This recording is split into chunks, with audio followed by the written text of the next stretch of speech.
नमस्कार दोस्तों, आज हम बात करेंगे लेबनान और सीरिया में हुई सैकड़ों विस्फोटों की घटना के बारे में जो हिजबुल्लाह से जुड़े लोगों को निशाना बनाने के लिए की गई। हाल के दिनों में लेबनान और सीरिया में इलेक्ट्रॉनिक युद्ध का एक नया उदाहरण देखने को मिला, जिसमें हिजबुल्लाह द्वारा पेजर और वॉकी टॉकी का इस्तेमाल किया गया। इस संदर्भ में हिजबुल्लाह के लड़ाकों ने पेजर को फेंक दिया, जिसके बाद एक वॉकी टॉकी में धमाका हुआ।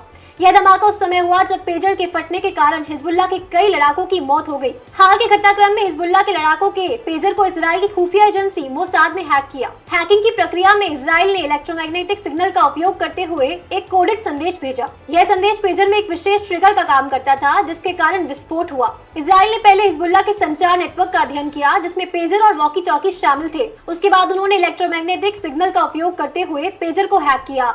यह तकनीक उन्हें कोडेड संदेश भेजने की अनुमति देती थी, जिससे वे बिना फिजिकल कांटेक्ट के पेजर को नियंत्रित कर सकते थे। पेजर में भेजा गया कोडेड संदेश एक प्रकार का ट्रिगर था, जिसे सक्रिय करने के लिए एक खास फ्रीक्वेंसी पर भेजा गया। जैसे ही पेजर ने इस संदेश को प्राप्त किया, उसने एक आंतरिक सर्किट को सक्रिय किया, जिससे विस्फोट हुआ। जब पेजर ने कोडेड संदेश प्राप्त किया तो यह एक उच्च तनाव वाले फॉल्ट सिग्नल की तरह काम करने लगा। इस सिग्नल के प्रभाव से पेजर में मौजूद बैटरी और इलेक्ट्रोमैग्नेटिक कंपोनेंट्स ने तेजी से ऊर्जा मुक्त की, जिससे विस्फोट हुआ। धमाके के समय हिजबुल्लाह के लड़ाके पेजर को अपने पास रखते हुए बातचीत कर रहे थे, जिससे विस्फोट के दौरान उन्हें गंभीर चोटें आई और कुछ की मृत्यु हो गई। इस प्रकार इजराइल ने तकनीक का उपयोग करते हुए हिजबुल्लाह के कम्युनिकेशन सिस्टम में घुसपैठ की और पेजर को एक शक्तिशाली विस्फोटक उपकरण में बदल दिया। यह घटनाक्रम एक बार फिर दिखाता है कि आधुनिक युद्ध में तकनीक की भूमिका कितनी महत्वपूर्ण है। इस घटना ने लेबनान में लोगों के लिए चिंता बढ़ा दी है, जहां अब लोग मोबाइल उपकरणों को छूने से भी डरने लगे हैं। इस डर का मुख्य कारण यह है कि उन्हें नहीं पता कि इजराइल अगला कदम क्या उठाएगा। पिछले कुछ समय में यूक्रेन और रूस के बीच चल रहे संघर्ष में भी इसी तरह की इलेक्ट्रॉनिक युद्ध की घटनाएं देखी गयी।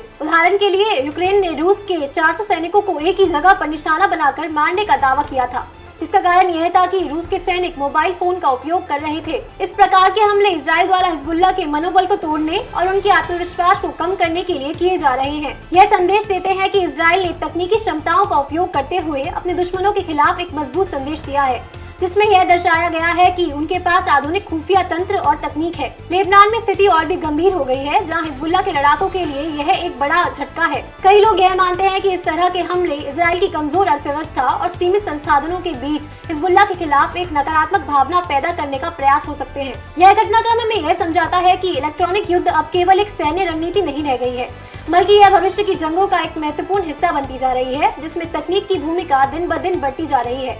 धन्यवाद।